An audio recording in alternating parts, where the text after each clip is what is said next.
Hi, it's me again with Corel Draw Tips and Tricks, and while I was waiting, I started thinking there's a lot more you can do with this.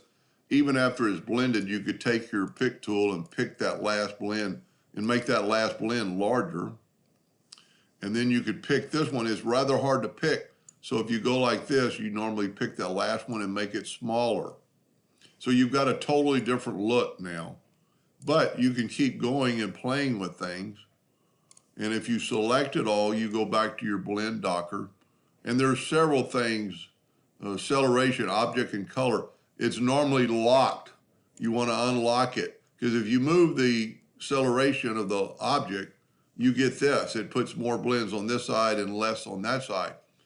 That's a different look, and it looks pretty cool. But if you don't want that, with it unlocked, you can completely change the color speed and come up with some really different designs.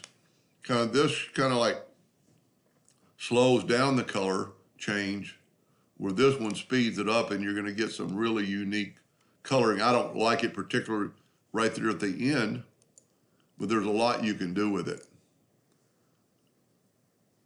And there's more blending object, you can blend along full, well, you've already done that. Size acceleration, we've already done that.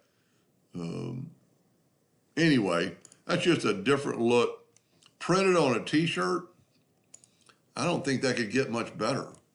I'm going to take a chance here. A lot of times it's hard to manipulate a blend, but if we put the plus sign and move this by holding down the control button, and if you put that blend right on top of that other blend, I almost want to start color printing in t-shirts because that's so cool. Anyway, hope that helped a little bit. Thank you for watching.